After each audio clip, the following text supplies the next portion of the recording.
Приветствуем вас на канале Раиса Горяченко «Дача, сад, огород, цветы». Мира вам и добра, и прекрасных урожаев овощей, особенно урожаев сладкого перца.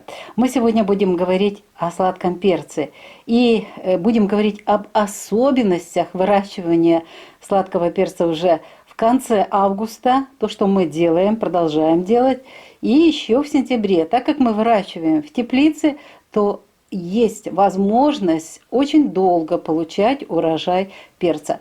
Буквально несколько минут о том, какой у нас сорт и почему мы вернулись к этому сорту через несколько лет. Несколько лет назад мы выращивали, купили семена в маленьком пакетике.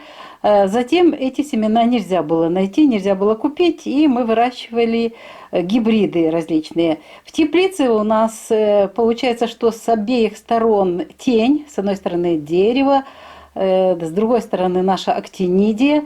И только солнышко днем. Поэтому всегда гибридные перцы поднимались в высоту и росли выше нас. Поэтому мы искали этот сорт перца. Это молдавский, не болгарский, это молдавский перец. Его создали специалисты, селекционеры Приднестровского научно-исследовательского центра селекции и агротехники. И этот сорт понравился уже очень многим, и мои друзья и знакомые его выращивают. Он не сильно высокий, средний-ранний сорт перца. До технической спелости от момента всходов должно пройти 120 дней. Это 4 месяца. Так у нас получается, что в рассаде растут эти перцы где-то 65-70 дней, затем мы высаживаем. И что нам нравится в этом году, наблюдали, мы несколько растений высадили пораньше, и они, даже вот эти холодные периоды, но это все-таки теплица, они нормально прошли вот это испытание. То есть даже холодная почва, но в теплице растения росли, и вегетация шла более-менее нормально. Чем еще, вот в первую очередь мы его искали из-за того, что должно быть невысокое растение, потому что высокие у нас очень, гибриды очень высоко поднимались ввысь, у нас и баклажаны так растут ввысь, уже выше нас к потолку в теплице. И нам нужен был вот этот сорт найти, мы нашли этот сорт, и сразу же купила на 2 года для того, чтобы иметь эти семена и выращивать не только в этом году, но и в следующем. Они невысокие, штамбовой формы, 2-3 вот, идут побега, и на них формируется как раз очень хорошее количество перчика. Внизу мы целое лето, кстати, уже вторая половина июля полным ходом собирали перец и готовили с него все, что угодно. Любим очень перец фаршированный, манджа, в икру баклажанную, потому что баклажаны очень быстро тоже созрели в этом году. И вот перец у нас постоянно идет, постоянно мы его собираем. И вот эти перцы по описанию должны расти до полметра. Естественно, у нас уже больше полметра, потому что у нас наполовину темная теплица, по бокам тень. И только днем. И вот смотрите, у нас эти, чем еще нравятся эти перцы, у них плоды такие очень красивые, красные такие яркие, насыщенного цвета и потрясающий аромат. Необыкновенный аромат, даже не разрезаешь, очень вкусные. От 150, вернее, 100 это зелененький перчик, а вот если созревают тяжелые, увесистые, такие от 150 до 300 граммов одна перчина. Длина плода достигает до 15 сантиметров, ну в среднем это где-то 12, 11-12. И толстостенные эти перцы где-то до 7-8 миллиметров, прошу прощения. Вот это очень хорошо. И самое главное, снова же, пока не завершу вот эту характеристику, почему мы искали этот сорт. Это сорт. Он устойчив к фузариозу, к вершинной гнили и вертицеллезному увяданию. Это то, от чего страдают сейчас многие растения перца летом, когда начинается тепло и начинаются все эти заболевания. Наш перец прекрасно себе растет. Самое главное, сейчас вот хочу вам сказать, что мы делаем. Очень важно, я покажу, что мы делаем постоянно с нашими растениями для того, чтобы получать крупный, увесистый перец и для того, чтобы растение продолжало дальше расти. Вот посмотрите. После того, когда собрали нижний урожай, у нас есть возможность еще сформировать сверху и получить хороший урожай. Это теплица. Но для того, чтобы получить хороший урожай, нужно убрать лишнее. Снова же, чтобы все питательные вещества шли вот на эти перчики. Что у нас тут лишнее? Вот смотрите, снизу у нас лишний пасынок, который будет тянуть на себя тоже питательные вещества. Здесь цветочек, мы его обрезаем. Ну и вот здесь тоже обрезаем. Итак, у нас здесь один, здесь второй. Но смотрите, тут у нас аж два, мы его вовремя не срезали. Мы можем сделать таким образом. Вот здесь обрезаем вот этот пасыночек, оставляем два перца. Вытянет при поливе и подкормках. Далее снова у нас, смотрите, лишнее. Ну, лишнее здесь мы оставим, но вот здесь у нас еще один формируется. Он нормальным не будет и не успеет созреть. И этим не даст нормально. Поэтому мы его тоже берем и срезаем. Вот. Так, теперь смотрим здесь дальше. До верха. Здесь мы уже пасынок обрезали. Смотрите, здесь тоже очень важно. Здесь легко сформировать и увидеть, где, еще раз показываю, где пасынок, а где плод. Вот обычно это у нас перец полет, вот, чтобы видно было. Смотрите, формируется плод и обязательно еще вот из пазухи здесь, ниже плода, обязательно еще есть пасынок. Мы его тоже убираем. И у нас остается плод. Но листики мы не убираем. Листики будут питать. Это фотосинтез.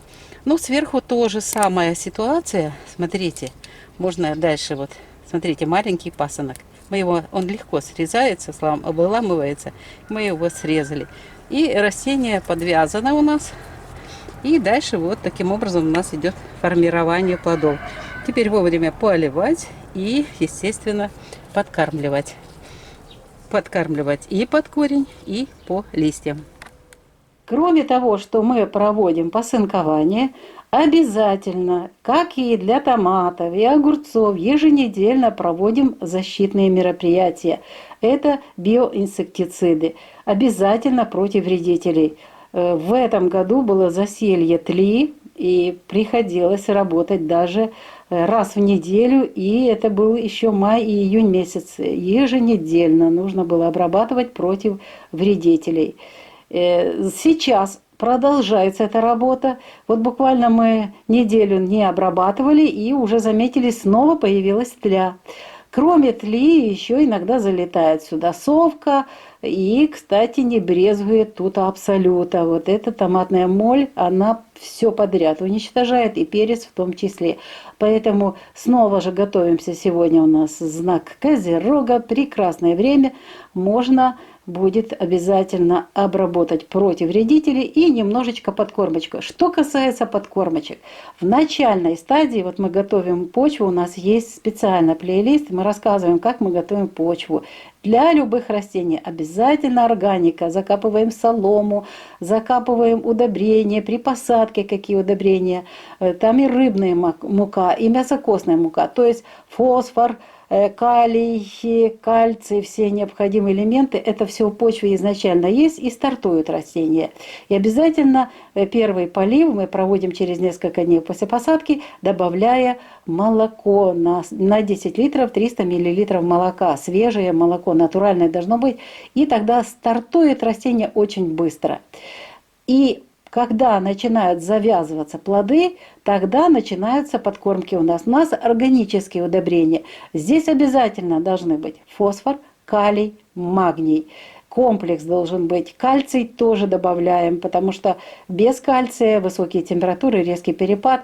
Делаем одинаково для помидоров, для огурцов, для перца баклажана. Вот это одинаковые растворы, у нас органические удобрения, но есть и другие удобрения, которые можно использовать. И вот здесь очень важно понимать, что когда уже формируются плоды, не должно быть вот этой зеленой бродилки, потому что будет нарастать большое количество листьев. Плоды, увы, не нарастают. Плодам нужен калий, плодам нужен обязательно магний. Вот эти два компонента дают вот эту красоту, сладость. И, естественно, добавляем еще комплексные удобрения. Между этими подкормочками обязательно есть еще комплексные, где есть весь набор нужных элементов питания для перца, для баклажанов, помидоров. И это все одинаково нужно. Вот посленовая у нас вся группа, посленовые томаты, это перец и баклажаны, им одинаково нужно все давать, и мы это делаем. И продолжаем сейчас это делать. Обязательно нужно это делать. И вот сегодня вместе с защитой еще будет органическая подкормочка, будет обязательно калий и магний. Калий и магний формируют очень красивые плоды. Они и листья зеленые, здоровые получаются, и плоды получают все нужное для того, чтобы сформировать и толстые стены, и качественные, красивые сами плоды получается, и цвет, и вкус, и аромат. Обязательно нужны в это время подкормки по листьям. Под корень уже сейчас корни не дают ту возможность, чтобы именно из корней, они уже застаревшие, и стволики у нас уже жесткие. А вот по листьям сейчас внекорневые подкормки очень важно проводить в этот период август и еще сентябрь месяц. Еще в сентябре мы будем собирать плоды этих прекрасных перцев. Мы ответили на ваш вопрос, что мы делаем сейчас со сладким перцем. Мы его собираем, перерабатываем, готовим с него вкусности и, естественно, продолжаем работать с ним. То есть посынкуем, поливаем раз в неделю, обязательно в благоприятный период, хорошо, основательно поливаем. У нас они замульчированы соломой, потому что высокие температуры и будет очень быстро засыхать почва. А так там прекрасно себя такая микроклимат такой хороший у корней. И подкормочки, защита обязательно. Кстати, не брезгует наш перчик и различными защитными препаратами, биопрепаратами. Мы одинаково все обрабатываем. Мы обрабатываем добавляем тестолип ко всем препаратам. И вот биоинсектициды у нас Карада-М, а биофунгициды это гаупсин-форт и триходермин. Им нравятся эти препараты, и они прекрасно реагируют на них и тоже дают хороший результат. Мы ответили на ваш вопрос. Перцы в конце августа, в начале сентября. Что мы делаем с ними для того, чтобы они дальше плодоносили и давали нам хороший, богатый урожай вкусных, ароматных, сладких перцев. Видео подготовили Раиса Горяченко и Александр Волик. Они же и выращивают эти перцы. До новых встреч на нашому каналі. Всього вам самого доброго. Вітаємо вас на каналі Раїса Горяченко «Дача, сад, город, квіти». Миру вам та добра та гарних врожаїв овочів.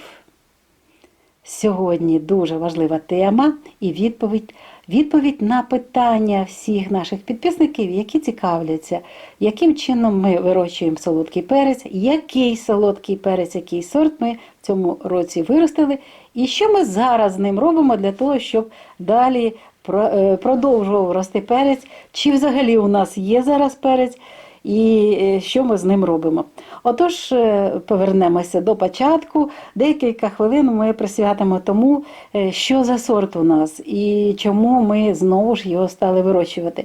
Декілька років тому нам довелося купити маленький пакетик, там було з 10 насінин, це був перець солодкий, він називався політ. Так от, перець політ, він створений в Придністровському науково-дослідному центрі селекції та агротехніки. Це зовсім не болгарський перець, це молдавський перець. Отож, це селекціонери Придністров'я створили дуже гарний сорт. Це середньостиглий сорт. Період дозрівання до технічної стиглості 4 місяці йде. Це з моменту появи всходів. У нас рослини ростуть в розсаді 65-70 днів, інколи і довше, якщо ґрунт холодний, а саме в цьому році так було. Хоча декілька рослин ми посадили зразу ж, 120 днів пройшло буквально десь 2 місяці і декілька рослин посадили в теплиці. Вони трошечки хворіли, ми їх накривали, але як вони не хворіли, а вони просто їм важко було оці ночні прохолоди, і на дворі було холодно. Тому важкувато, але вони росли і розвивалися. Що цікаво, вони до цього часу продовжують нарощувати плоди, і ми з них самі перші збирали плоди. Ці рослини нам дали перші плоди вже десь друга половина липня, і ми вже повним ходом збирали і для фарширування перчику, ми дуже любимо його, і робили ікру, додаючи перчик, і лечо, все що завгодно. З перцю дуже багато смачних, манжечка місцева, без перчика вона ніяк не вийде смачною. Отож, ми вже досить таки довго збираємо врожай цього перцю, який називається політ. Перці червоними стають в серпні місяці. Вони такі мають насичений, червоний, яскравий колір. І дуже ароматні, смачні, солодкі. От подобаються вони тим, що вони солодкі. От ті декілька років тому назад, коли ми їх вирощували, саме цим вони сподобались. І що нам ще сподобалось у них, що вони невисокі. У нас в теплиці по сторонам, і з півдня, і з заходу, якраз зі сходу та заходу, з одної сторони дерева, з другої сторони у нас актинидія. І у нас виходить, що тільки в середині дня, з півдня, от сонце повертається, там сонце є. І якщо ми вирощуємо гібридні перці, то вони ростуть дуже високими, вище нас, до верху теплиці. Тому ми шукали цей сорт, знову ж таки, для того, щоб мати не сильно високі перці і мати гарний врожай. І тому ми, коли знайшли, зразу ж купили на декілька років. Подобається дуже, що саме навіть у тіні вони ростуть, і вони не від цього, що не весь день печуться, хоча з краю там, де південь, то перці запікаються. А тут вони якраз завдяки тому, що є тінь зі сходу і заходу, то вони досить гарно себе почувають. Правда, вони трошечки вищі. Тут у нас виросли чим пів метра, як в характеристиці сказано, тому що все-таки тут трохи тінь, і вони продовжують формувати свої плоди. І зараз я хочу вам ще буквально декілька речень сказати, що плоди дуже гарні, дуже смачні, великі, округлі, конусоподібної форми ростуть. Довжина плоду досягає 11-12, а деякі 15 см. Товщина м'якуша досягає 9 мл. 7, 8, 9 міліметрів. Перепрошую, міліметрів. Весь час їх перепутую. То до 9 міліметрів доростає оця товщина м'якуша, товстені і ароматні. А що ми робимо зараз? Ми от почали збирати їх і готувати з них різні страви. Друга половина липня. І ось до цього часу збираємо їх і використовуємо в їжу і на консервацію. Але для того, щоб продовжували рости наші рослини перцю, необхідно з ними продовжувати працювати. І ось що ми зараз робимо. Зараз покажу, що ми зробили буквально вчора для того, щоб це якраз зелені операції для овочевих рослин ми використали для того, щоб знову ж таки підготувати наступні плоди для того, щоб вони дозрівали. Ось подивіться, що ми робимо. Що далі робимо? Ми зібрали врожай, і далі у нас може бути іще врожай. Це теплиця, і тут у нас завжди дозріває врожай, тому продовжуємо роботу з пасинками. Ось дивіться, у нас тут є гарно один плод. Ми вже пасинок вирізали. І ось дивіться, як це показати. Іди з цієї сторони. Дивіться, у нас тут дуже гарно видно. Перець вже формується. І на пасинку теж аж 2 перчика. Бачите? Тут аж 2. І, до речі, і квіточка, але ми і цей пасинок, бачите, що ми забираємо? Ми забираємо те, що і урожаю вже не буде, та і не дасть, буде забирати на себе і не дасть всі ці поживні речовини на цей гарний перчик, який у нас формується. Далі йдемо наверх. У нас тут теж можна зразу ж спланувати врожай. Для цього, що ми робимо? Дивимося, бачите? Дуже видно. От майже весь перець має таку особливість. Пасинок зразу же, отаким чином, ми його убираємо і залишаємо квіточку. Так? Дивимося зверху. Зверху ще можна трошечки почекати, щоб побачити точно, що буде у нас там буде сформована квітка урожайна. Ось, щоб побачили. Дуже гарно, ось видно квіточка. Одна квіточка у нас і друга квіточка.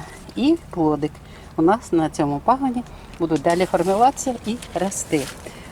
Тут у нас, бачите, вже дійшло до верху.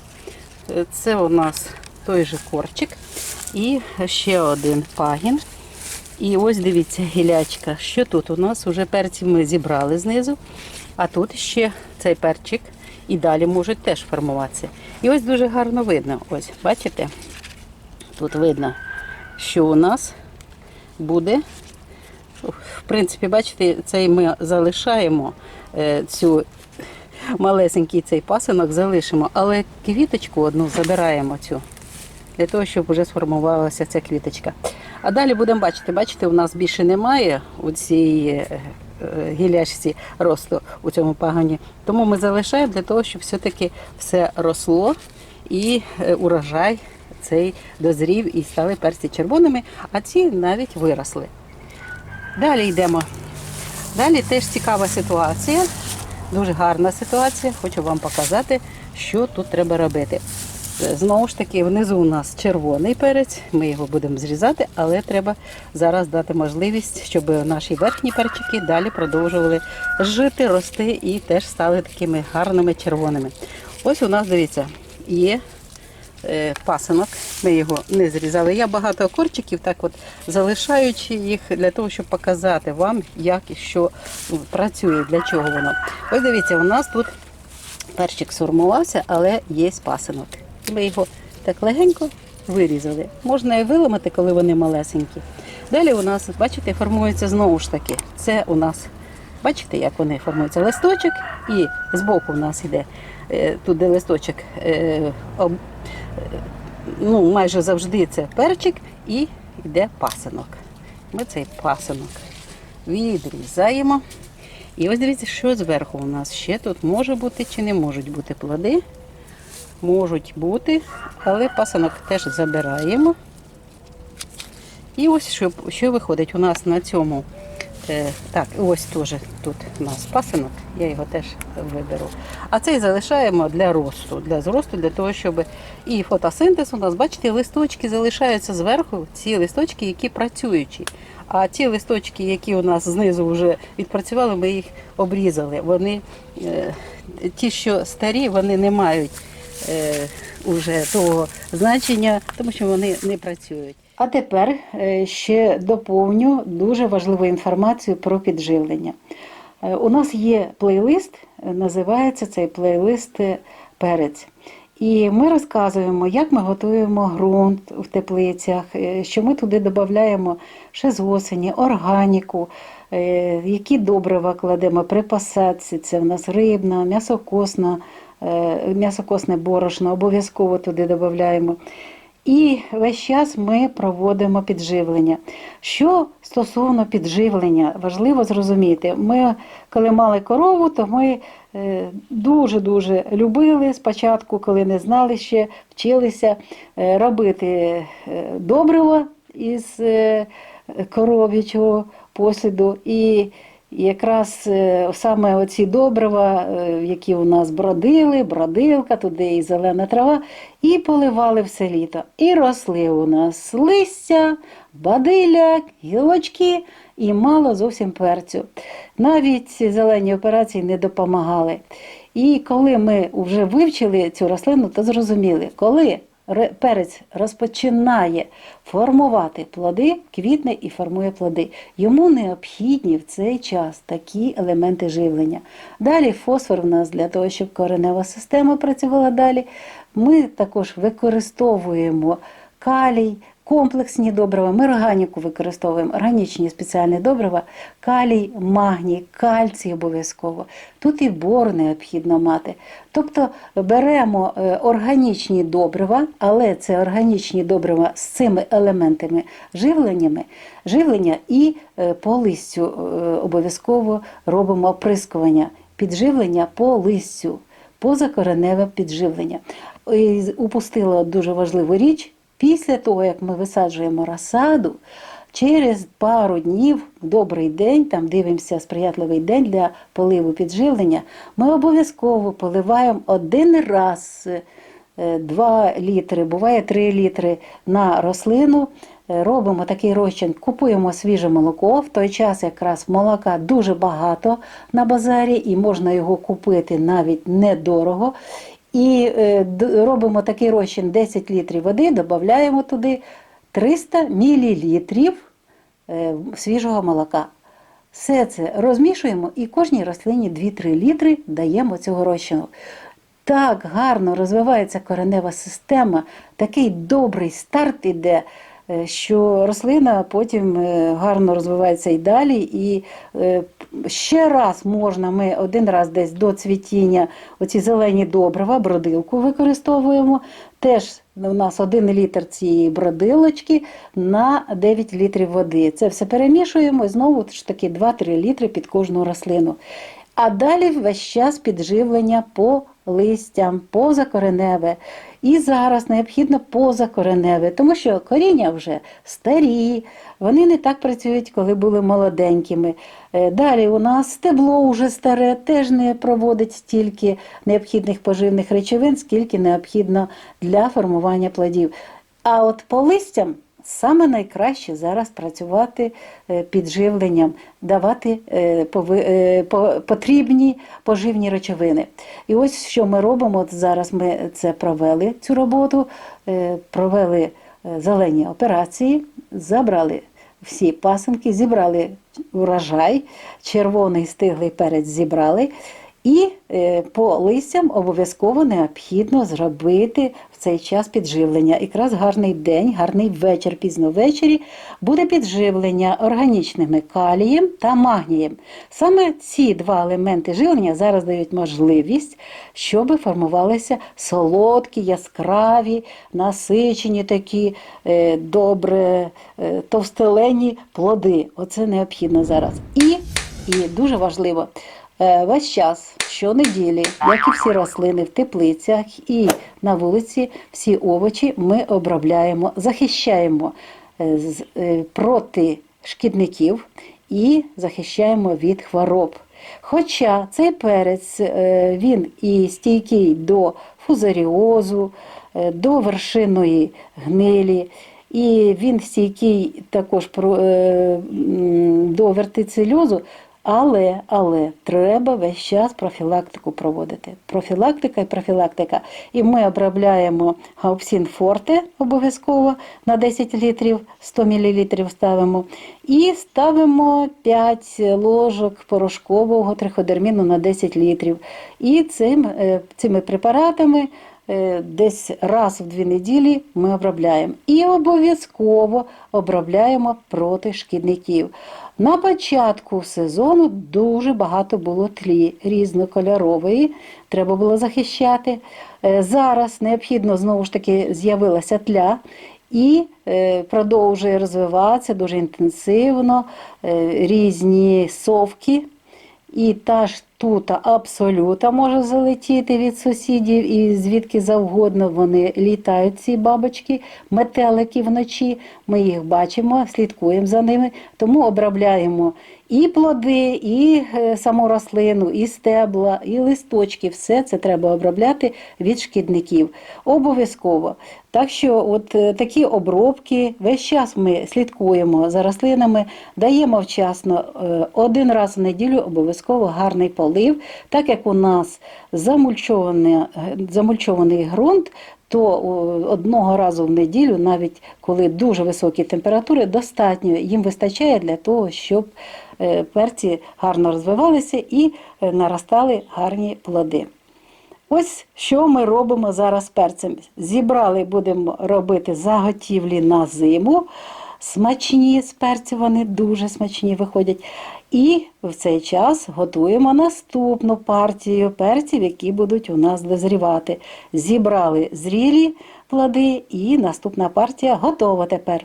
Працювати далі, наростати. Наступний полив буде через декілька днів, після того, як місяць вийде зі знаку стихії повітря, буде такий насичений полив. Декілька днів, 2 дні назад вже був полив. Тепер у нас підживлення і обов'язково захист. Така рада АМ, біоінсектицид. Будь-який біоінсектицид можна використовувати для захисту рослин зараз від шкідників. Обов'язково щонеділі. З нашими перцями все в порядку. Ми розказали, який ми перець вирощуємо, відповіли на ваші питання. Ось сьогодні наша тема повністю розкрита. Розповідь про перець, солодкий перець політ, який ми вирощуємо, підготували ті, що вирощують, ті і розказують. Це Раїса Горіченко та Олександр Волік. На все добре, гарного врожаю перцю, смачних вам заготівель на зиму з перцю і до нових зустрічей на нашому каналі.